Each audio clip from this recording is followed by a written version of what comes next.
የጥለን ቸርች ይሄን ሁሉ ጥናቶች የገባውበት ምክንያት የቲፒኤልኤፍ መስሎኝ ያቶች ይሄ ሁሉ ከህገ መንግስት በላይ ያደረጋቸው ሲገሉ ሲያስሩ ሲዘርፉ መንግስት ነው እንደዚህ ያደረጋቸውና እንደዛ መስሎኝ ቲፒኤልኤፍ ያንን ካውንተር ለማድረግ ጥለን የተጠቀመች መስሎኝ ቅዱሳንን ማለት የማንቋሸሽ የማጥላላት የመስደብ ሞራል ያለው ሰው ይል። ምክንያቱም መጽሐፍ እንደዚህ ይላል። ጂን ፓርት ተመዟት ይችላሉ ግን እውነት ነው። እኔ ተከልኩ አለ ጳውሎስ፣ አጵሎስ አጠጣ እግዚአብሔር ግን ያሳድግ ነበር ይላል። የህዝቡ ድርሻ ምንድን? እኔ ተከልኩ ህዝቡ ተተከለ። አጵሎስ አጠጣ ህዝቡ ጠጣ። አጵሎስ ካላጠጣስ አይጠጡ። ከዚያስ እግዚአብሔር ያሳድግ ነበር። በቃ ጳውሎስ ተከላቸው፣ አጵሎስ ስላጠጣቸው እግዚአብሔር ያሳደጋቸው። ያላጠጣቸውን ህዝብ እንዴትም ተብሎ በሆነ ወንጌል መጥተው የተተከሉትን ሳታጠጣ ሁሉ ጊዜ በወጣ ቁጥር አታድጉም ወይ? ምንድነው ማታድጉት? እግዚአብሔር ነው የሚያሳድግ። ማን ሲያጠጣ? መጋቢው ሲያጠጣ። ሁሉ ጊዜ ስድብ፣ ሁሉ ጊዜ ትችት፣ ጸያፍ ቃላት፣ ለቤተ ክርስቲያን የማይገቡ የመድረክ ቃላት። ባለፈው ወደ ጥለ ቸርች ከሃልዎት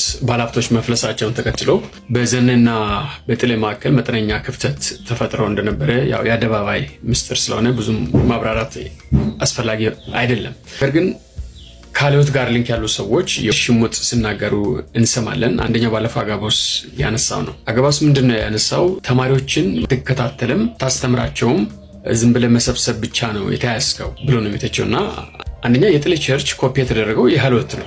እኔም ያው እነዚህ ሁለቱ ቸርች ውስጥ ምንድነው እየተከናወነ ያለው የሚለውን ነገር እኔ ራሴ ገብቼ ኤክስፒሪየንስ ያደረኩት ነገር ነው። ጥለ በጣም ጎበዝ አስተማሪ ነው። ለራሱ በጣም አንብቧል፣ በጣም ተዘጋጅቷል፣ በጣም ይጸልያል። ዲቮሽኑ ጠንከር ያለ ነው።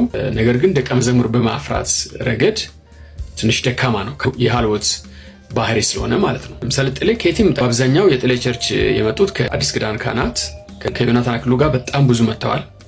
የተቀባይ እግዚአብሔር ቃል እንደ ፓስተር ሚኪ ከዛ በጣም ብዙ መጥተዋል። በተወሰነ መልኩ ከሃልዎት መጥተዋል። ከመሰክር ክርስቶስ መጥተዋል። እንደዚህ ተሰባስበው ነው። መሀል ላይ ከፕሮፌቶች የመጡ ፕሮፌት ነን የሚሉ የእምነት ቃል አቀንቃኞች ምናምን አሉ።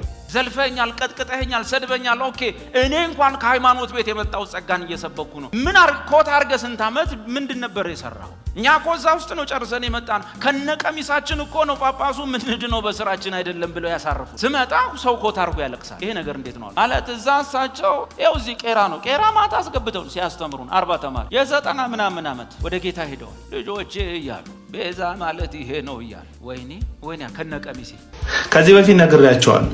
ጠላውን ለጌታ ለኢየሱስ ክርስቶስ ወንጌል ሳይሆን ለገንዘብ ነፃነት ነው አገልግሎቱን የጀመረው። ለዛ ነው አዳራሽ የከፈተው። ለዛውም እዚህ ሙሉ ወንጌል ብትሉ፣ መሰረተ ክርስቶስ ብትሉ፣ ህይወት ብርሃን ብትሉ ብዙ ሰዎች ብዙ ቸርቾች ባሉበት አካባቢ ተጋፍቶ ልክ ሱቅ እኮ አይደለም። እዚህ ጋር ሸምሱ፣ እዚህ ጋር ቃድር፣ እዚህ ጋር ጠንክር፣ እዚህ ጋር ውሃ በላው፣ እዚህ ጋር የሆነ ስም ያላቸው ተመሳሳይ ንግድ ላይ የተሰማሩ ሰዎች የየራሳችን ደንበኛ እናፈራለን ብለው ሱቅ እንደሚከፍቱ የጌታ ቤት ወይም የእግዚአብሔር መቅደስ ወይም አገልግሎት የምታገለግልበት ምንድነው አዳራሽ ለቢዝነስ አይከፈትም። የጥላውንን የጥፍሩን ቆሻሻ አትደርስም ይላሉ።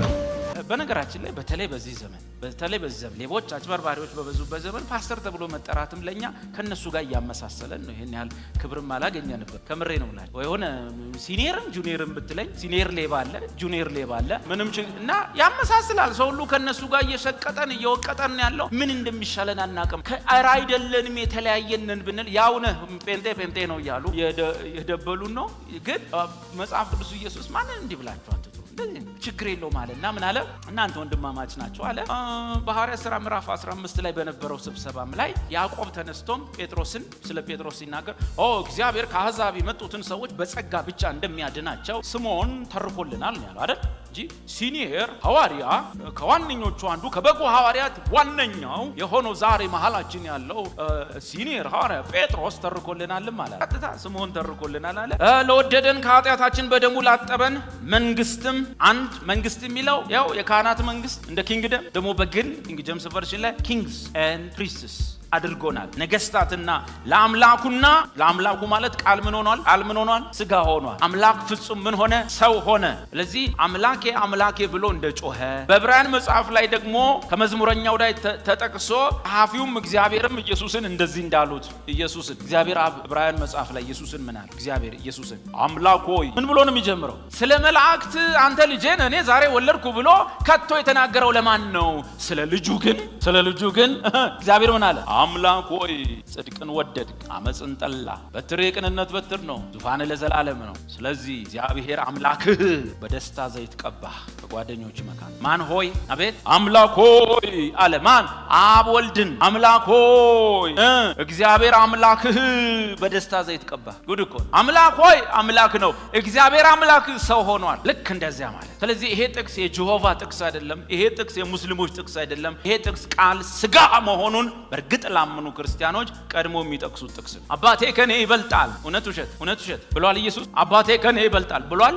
ምን ማለት ምን ማለት? አብ ምን አልሆነም? ስጋ አልሆነም። ቃል ምን ሆኗል? ሰው ሆኗል። ይሄው ኢየሱስ በዛው አፉ ሳይሰንብት ሳምንት ሳይቀርም እኔና አብ አንድ ነን። ቆይ ስትጸልይ ነበር አባት ሆይ ጻድቅ አባት እያልክ እስቲ እሱን አሳየንና ይበቃናል። ትምህርቱ ይበቃ። 3 ዓመት አስተማርከን ይበቃናል። ኢየሱስ ምን አለ? ከዛሬ ድረስ ከእናንተ ጋር ስኖር አላያችሁኝም ማለት ይሄ ነገር እንዴት ነው? አባት እያልክ ነው የጸለይከው? አዎ። እና እኮ እሱን አሳየን። እስከዛሬ አላያችሁኝም? ምን? ከአሁን ሰዓት ጀምሮ አይታችሁታል፣ አውቃችሁትማል። ይሄ ወልድ የማይታይ አምላክ መገለጥ ነው። የማይዳሰስ አምላክ መዳሰስ ነው። የማይነካው መነካት ነው። እሱ የክብሩ መንጸባረቅ የባህሪው ምሳሌ ነው ወልድ። ስለዚህ እንዲህ አይነት ድንቅ አምላክ ማን አለው? በሰውነት የመጣ አምላክና ሰው የሆነ አባቴ ከኔ ይበልጣል ብሎ ተናግሮ ሳይጨርስ በማግስቱ እኔና አንድ ነን የሚል እናቱ እንደዚህ አዝላው ደግሞ ጎረቤት ሁሉ አይ መጀመሪያዋ ነው መሰለኝ አንገቱ እንዳይቀጭ እንደዚህ አድርገው እንደዚህ ነው የሚያዘው ይላሉ። እንግዲህ አንገቱ እንዳይቀጭ ያ ሁሉ ሰው እንዳይቀጭ ግን እሱ ነው ደግፎ ያዛቸው። መጽሐፉ ምንድነው የሚለው? አቤት ዓለማት ሁሉ በእርሱ ተጋጥመው ተይዘዋል። የነሱ አይደለ፣ ዓለማት ሁሉ ተጋጥመው ተይዘዋል። ይሄ ነገር ይገባቸዋል ወገኖቼ? ይሄ ነገር ይገባል? አንዲት ድንግል ሴት ሕፃን ልጇን እንደዚህ ይዛ ያዡ የተባለ እንደዚህ የተደረገ መጽሐፉ ሁሉ በርሱና ለርሱ ተፈጥሯል፣ የተፈጠረውን ሁሉ ደግሞ በርሱ ተጋጥሞ ተይዟል ሲል ይገባሃል? እና ትፈርዳላችሁ በእነንትና የነሱ አምላክ ሰው ነው ባሉት ትፈርዳለህ? እግዚአብሔር ገልጦልህ እንጂ እንዴት ይገባሃል? አንዲት ሴት የወለደችውን አምላካችን ይላሉ። ገጠም አርጎ አምላካችን አምላክ ብቻ ሳይሆን የእናንተም አምላክ ነው፣ በሰማይና በምድር ከእርሱ በቀር አምላክ የለም፣ ለእርሱ ብቻ ስገድ ደግሞ ተብሎ እንደተጻፈ ለወደደን ከኃጢአታችን በደሙ ላጠበን መንግስትም ለአምላኩና ለአባቱም ለአምላኩ ፍጹም ሰው ነው ለአባቱ የአብ ባህሪ ሁሉ በእርሱ ዘንድ ካህናት እንድንሆን ላደረገ ተደራጊ ነን እኛ ሁል ጊዜ አይደለ? አጸደቃቸው ይላል። መጽደቅ ነው የኛ ስራ። ጽደቁ አይልም። ይሰማል አይደል? መጀመሪያ ኃጢአተኛ መጽደቅ አይችልም። ጻድቅ ሊያጸድቀው ያስፈልጋል። ጻድቅ እሱ ብቻ ነው። ካጸደቀን በኋላ ደግሞ መጽሐፉ አሁን ጽድቅ መስራት ትችላላችሁ ይላል እንጂ ኃጢአተኛ ሰው ጽድቅ መስራት አይችልም። ኃጢአተኛን ሰው ወገኖቼ ኃጢአተኛ ሁላ ባካችሁ ኃጢአተኞች ጽድቅ ስሩ እንዴ! ያለ ባህሪ ዝንብ ማር አታመርትም። ከየት ይመጣል? ዝንብን ረማር ረተይማር ረማርና ፍራ ወገኖቼ አይባልም። ለዚህ ነው መጽሐፉ ኃጢአተኛው አቤት ወደፊትም ኃጢአት ይስራ፣ እርኩስ አቤት ወደፊትም ይርከስ፣ ጻድቁ አቤት ወደፊት ጽድቅ ስራ። አጽድቆን ነው ጽድቅ ስሩ ያለ። እያንዳንዱ ኃጢአተኛ ጽድቅ ማሰሪ ከሆነ ካለ አሁን የሆነ ሰባኪ ስም መጥቶልኛል አልለውም። እንደዛ አይነት ስብከት ነው ይሄ ሁሉ ጊዜ መኮንን። እኔ አንዳንድ አገልጋዮች በአገልግሎት 20 30 40 ዓመት ያሳለፉ ወይ 30 ዓመት ከኛ ፊት አገልግሎታቸው ወይ ወደ ላይ ወጣ ወይ ወደ ታች ያወር ምንድነው ብዬ ሳስብ የኩነኔ ትምህርት ነው። ዘመናቸውም በሙሉ ኩነኔ። መድረክ ላይ ከወጡ ሳይሳደቡ ማይወሩ ሳይንቋሽሹ ማይወሩ ያቸው እዛ ጋር ምን ይመስላሉ ይላል። ያ እዛ ጋር ምን ትመስላለህ? ና እዚህ አንተ እዛ ጸጉርን እንትን በለው። ወገኖቼ ሰው ኢየሱስ ሲበዛለት እንዴት መልበስ እንዳለበት እንዴት መሆን እንዳለበት ያውቃል።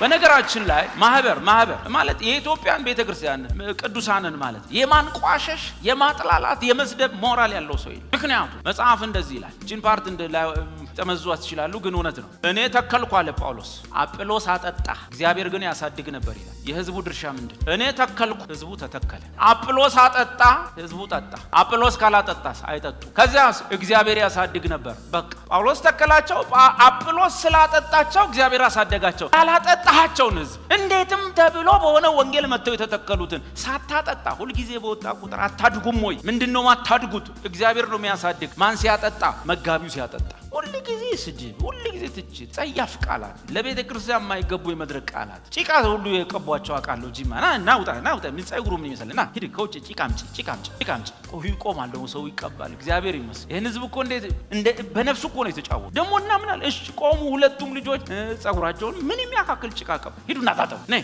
እቺ ደግሞ ትመስላለች አይባልም። ጌታ የሞተለት ህዝብ ታርዶ በደሙ ነገስታትና ካህናት አድርጎ አሁን ይህ ህዝብ ነገስታትና ካህናት እንደሆነ ሳንነግረው ክብሩን ሳንነግረው ለዘመናት ስናስፈራራው ስንቆንነው እንዴ ሰው እኮ መውጣት ይፈልጋል ከዚህ ባርነት። ሰው እኮ ከተጽዕኖ መውጣት ይፈልጋል። ሰው እኮ ጌታን ደስ ማሰኘት ይችላል። እና ክብሩን ሳትነግረው ከፍታውን ሳትነግረው እማትረባ ማጠቅም ተብሎ የልታደርሰው ነግረዋል ወይ? መጀመሪያ ይሄን ሞክር ከማለት በፊት የተደረገውን ነግረሃል ወይ? ክርስቲያን ተደራጊ ነው አድራጊ አልነበረም። መጀመሪያ ይደረጋል፣ ከዛ ሳይወድ በግድ ነው የሚያደርገው። የተደረገውን ነገር ነግረሃል። አስቀድሞ ያወቃቸው ይላል። ለምሳሌ ማለት አላወቅነውም ነበር አናቀውም። አስቀድሞ ያወቃቸው እነሱን ጠራቸው። ተጠርተን እንጂ ጥራን ብለን አይደለም።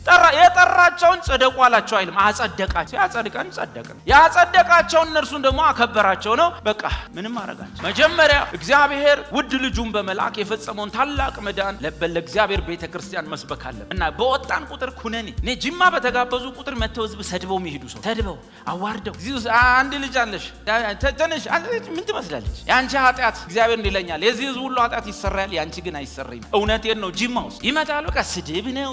አሁን ከተማው ነቃ፣ ወጣት ነቃ። ሲነቃ ምኑን ታውቃላችሁ? ተሳዳቢዎቹ አስለቃሾቹ አልተመቻቸው። ስለዚህ ያላቸው አማራጭ ትምህርቱን መቀጥቀጥ ነው። እያስፈራራ ባስለቀስከው ህዝብ ምሳ መጋበዝ ምን ይባል? ከምሬ እኮ ዛሬ አስለቀስ ነው አይደል እያልክ መብላት ምንድን ነው? ክብራችንን ንገሩ። የእግዚአብሔር ልጅ ሞቶልኛል፣ ሰፈሬን ንገረኝ፣ አድራሻዬን ንገረኝ፣ ክብሬን ንገረኝ። ዘልፈኛል፣ ቀጥቅጠኛል፣ ሰድበኛል። ኦኬ እኔ እንኳን ከሃይማኖት ቤት የመጣው ጸጋን እየሰበኩ ነው። ምን ኮት አድርገህ ስንት ዓመት ምንድን ነበር የሰራው? እኛ እኮ እዛ ውስጥ ነው ጨርሰን የመጣን። ከነቀሚሳችን እኮ ነው ጳጳሱ ምንድነው በስራችን አይደለም ብለው ያሳርፉ። ስመጣ ሰው ኮት አድርጎ ያለቅሳል። ይሄ ነገር እንዴት ነው ማለት? እዛ እሳቸው ይኸው እዚህ ቄራ ነው። ቄራ ማታ አስገብተው ሲያስተምሩን 40 ተማሪ የ90 ምናምን ዓመት ወደ ጌታ ሄደዋል። ልጆቼ እያሉ ቤዛ ማለት ይሄ ነው እያሉ ወይኔ ከነቀሚሴ ጳውሎስ እርፊቱን የተራገፈው እኔ ደግሞ እንደንፋሎት ከላይ ሲወጣ ሃይማኖት እንደንፋሎት ሲወጣ ቀሚስ አርገን ለነገ ምንኩስና ስናስብ ጽድቃችን በክርስቶስ እንደተፈጸመ አውቀን ቁጭ ወይኔ እያሉ አያቸው ክርስቶስ ልጆቼ እያሉ ጳጳስ ቤዛ የሆነው ይኸው ጫማችሁ ቀኑን ሙሉ ሚስማር ይበሰዋል፣ እንጨት ይበሰዋል፣ ድንጋይ ጠጠር ይበሰዋል፣ እግራችሁ በሰላም ሙሉ ይገባል። ጌታ በእናንተና በፍርድ መካከል ገብቶ ተጠቀጠቀ፣ ተበሳ፣ እናንተ ሰላም ናችሁ ድናችኋል። ወይኔ እንዲህ ነው እያለ ከነቀሚስ ባነን ጎሽ ለካ ህዝብ ባነን ነው ጴንጤ ለካ መጽደቁን ያወቀ ነው ብለን ስንመጣ እያለቀሰ ምን ሆናችሁ ነው እንጃ መግባታችንን። ኧረ በኢየሱስ አየህ ሰው ማሲንቆ ይዞ ሰው ክራር ይዞ ነጠላውን ጋቢውን አድርጎ ድኛለሁ በስራዬ ሳይሆን በጸጋው ድኛለሁ። እኛ ጋር ኳኳኳ ብለ ወይኔ ምን ይሆን ጣይ ያረክ በነጠላ ሆኖ ሰው ጸድቆ ድኛለሁ በስራዬ ሳይሆን በጸጋው ድኛለሁ አሉልህ። ኧረ እየዘመሩት ነው። ዘመሩት በቃ ጋቢ አድርጎ ሰው ነጠላ። እኛ እኮ ቴሌቪዥን ፕሮግራም ላይ ቲቪያችን ራሱ የሚሰማ ጠፍ ልክ ቻናል ሲከፈት በእናትህ ቀይረው እየተባለ ቀይረው ምንድን ነው የጫወስ አንዳንዱ ማያስጮ ርቀንስ ከዛ እነሱ ከነነጠላቸው ይመጣሉ እንደዚህ እያሉ ማለት ነው። ኃጢአተኛው ድንኳን ጻድቁ ቆመሃል ምናን እያሉ ማለት ነው። ወይኔ ኧረ የሆነ ቦታ እንቀር። ቸርች መቀየር አለባት። እየቀደሙን ነው። ድሮም የመጣ ነው። ኢየሱስ የሚባለው ስም ናፍቆን ነው። እዛ ላስጠራ ብለው ነው ስሙን ስለወደድን። እውነት ኢየሱስን ወደን እንጂ ፕሮቴስታንት ውስጥ ውበት ኖሮ አይደለም። እውነት ልንገራችሁ አሰሙኝም እንደማሰሙ አውቃለሁ። ውረዱ እውነት ነው ምላችሁ እየደረሱ ድሮም ያለንን ከዛ ጥጥለን የመጣን ስሙን አላስጠራሉ። ስሙ ይጣፍጣል፣ ስሙ ደስ ይላል። ስሙን ስጠራ ነፍስ አይቀርልን፣ የሰውነት ጸጉር ሁሉ ይቆማል። የኃጢአት ስርየት በዛ እንደውላ መጥራት ስላልቻልን መጣን። አሁን መጥራት ከጀመሩ አሁን ስሙን መጥራት ከጀመሩ ወንድም ችግር አለው። ነገ ሁሉም ከላይ እስከታች መዳን በኢየሱስ ነው፣ ደህንነት በሌላ የለም፣ ኢየሱስ ጌታ ነው በሉ ምዕመናን ካሉ ፕሮቴስታንት ቸርች ምን ሚጥም ነገር ኖሮ ምን ሚስብ ነገር ኖሮ ምን ሚያምር ነገር ኖሮ ተሰደብን፣ ተነቀፍን፣ ተበላላን፣ ተጠላላን። ተሰዳደብን። ለዛ ኮናቴ ፌስታል ሸራ አስራችሁ ወጥራችሁ አይደል እንዴ እዛ እናቴ ደወሉ ምናምኑ ያምራሉ። ወንድሜ ያንተ ፌስታል ውስጥ መጥቼ ተሰበሰብኩት፣ ያንተ የተከራየው የሸራ አዳራሽ ውስጥ መጥቼ እዛ ወበቄ መታኝ፣ ኢየሱስ ናፍቆኝ መዳኔ ገርሞኛል። እዚህ ውስጥ አምጥተህ ታስፈራራኛለህ። ካቴድራል ለቅቄ የመጣው ሰውዬ መጽደቄ ገርሞኝ መዳኔ ገርሞኝ እንዲህ ነው እንደ ነገሩ ብዬ ከነቀምሴ የወጣው ሰውዬ ከመጣው በኋላ አስራት ካልከፈልክ እንጃለህ የሚባል ነገር ምን ማለት ነው? አንዳንዱ እንደውም እኛ ቸርች ካልሆን ካድንም ይልማል። ሌሎች ቸርቾች እንጃላቸው አይነት ጌታ የራሱ የሆኑትን ያውቃል። መንግስትም ለአምላኩና ለአባቱ ካህናት እንድንሆን ላደረገ ተደራጊ ነን አይደል? ምሳሌ እንደዚህ ይላል፣ ታርደሃልና በደም ከነገስታ ማነው ከህዝብ ከወገን ከቋንቋ ከነገር ሰዎችን ዋሽተህ መንግስትና ካህናት አደረካቸው ይላል አይደል? ታረድ የታረደው እሱ ነው። አደረካቸው ተደራጊ እነሱ ናቸው። እኛ ተደራጊ ያ ማለት ነው። እያንዳንዱ ንባብ ሚስጥር አለው። እያንዳንዱ ንባብ ኃይል አለው፣ ክብደት አለው፣ ትርጉም አለው። ዝም ብላችሁ ለወደደን ከኃጢአታችንን በደሙ ላጠበን መንግስትም ለአምላኩና እንድንሆን ላደረገ እያላችሁ አተነው። ሲጀምር ለወደደን ነው የሚለው ምንድነው ሲባል ሪዝን የለው፣ ምክንያት የለው፣ መነሻ የለው። የምታቀርቡለት ማመልከቻ አልቀረበለትም፣ ደብዳቤ አልገባለትም። ዝም ብሎ ለወደደን ነው። ቀጥሎ ደግሞ ከኃጢአታችን የኛ ነገር ነው፣ በደሙ እሱ ነው፣ ግን ምን ከብረው እኛ ነው፣ የሚሞተው እሱ ነው እያላችሁ ነው ማጥናት። ቁጥር 7 ለወደደን ከኃጢአታችን በደሙ ላጠበን መንግስትም ለአምላኩና ለአባቱም ካህናት እንድንሆን ላደረገ ለእርሱ ከዘላለም እስከ ዘላለም ድረስ ክብርና ኃይል ይሁን። አሜን በሉ። ማህበር ሁሉ አሜን ይበል። አሜን። እነሆ ከደመና ጋር ይመጣል። ደመና ሁሉ ጊዜ ግርማዊነት ማጀስቲክ፣ እንደገና ደግሞ የብሉይ ኪዳን የእምነት ምስክሮች አባቶች፣ እነዚህን ሁሉ ደመና ይላቸዋል መጽሐፍ ቅዱስ። ባጭሩ ኢየሱስ በሰማይ ግርማዊ ነው። ሲመጣ በግርማው ነው። ያኔ አህያ ላይ ተቀመጠው ውርንጭላ ላይ ተቀምጦ አሳፋሪ በሆነ ሁኔታ ወደ ከተማ የገባው እኛንን። ሆሳና ደመቅ ያለ ሞቅ ያለ ይመስለን። ሆሳና በጣም ሼምፉል የሆነ መንገድ ነው። ከሰማይ የወረደ ንጉስ የምድር ነገስታት የማይቀመጡበት ነገር ላይ ተቀመጠ ማለት ይከብዳል። ውርንጭላ ማለት ውርንጭላዋ ላይ መቀመጥ። ንጉስሽ የዋህና ትሁት ሆኖ አይደለ? ያሸናፊና ገዢ ሆኖ አይደለም። ከላይ የመጣው የዋህና ትሁት ሆኖ በአህያና ውርንጭላይቱ ተቀምጠ ውርንጭላ ላይ ተቀምጠ እውነት እሷ ነሽ የምትሸከምህ? በስድስት እግር መሄድ ማለት ነው። 4 የሷ አለ፣ 2 አንተ ራስህን የምትሄደው። በጣም ውርድ ያለ የተዋረደ አካሄድ የሄደ ጌታ። ስለዚህ እነዚህ ሰዎች የታወቀ ባንድ ሊያጅበው አይችልም። የሰፈር ህፃን ተሰብስቦ፣ ምክንያቱም ነገርዬ ሁሉ ምን ይመስላል? እነማን የሚመች አቤት ለአዋቂና ላስተዋይ ነው። ለህፃናት ይመቻል። የሆነ ትልቅ እስራኤላዊ ወጣት የ30 ዓመት ወጣት ወይም የ33 ዓመት ወጣት አህያ ውርንጭላ ላይ ቁጭ ብሎ ሲሄድ የሰፈር ህፃን ተሰብስቦ በቃ መንገድህ አይመረመርም ጌታ ሆይ ፍለጋ አይደረስበት። እንደዛ ሆኖ የመጣው አሁን ግን እዚህ ጋር ነው ከደመና ጋር ይመጣል። በዛ ውርንጭላ ላይ ተቀመጠ፣ በነጭ ፈረስ ላይ በጎኖ በረት የተወለደው የይሁዳ አንበሳ ሆኖ እንደ ቤት እንስሳ ተገዳይ የሆነው እንደ ዱር እንስሳ ገዳይ ሆኖ የሚመጣ ጌታ፣ ደሙን ያፈሰሱበት ነገር ግን ሲመጣ በጭኖቹ ላይ ደም የሚረጭበት የክብር ጌታ፣ የቤተ ክርስቲያን ራስ፣ የአይሁድ ንጉስ። የሚገርም እኮ እኔ አሁን ሰሞኑን ከፓስተር ጋር አማረ ዴቭ ስንባባል ይሄን አንዳንድ ሰው እንዴት ነው ይሄ ነገር ፓስተር ናም ብቻ መባባል የለ። በነገራችን ላይ እንድንከባበር ማለት ዴቭን ብትሉኝ የተከባበር መጽሐፍ ኢየሱስ ግን እንዲህ ብሏል፣ ግድ የለም ማንንም መምህር ብላችሁ አትጥሩ፣ ማንንም እንደዚህ ብላችሁ አትጥሩ፣ እናንተ ሁላችሁ ወንድማማች ናቸው ብሏል።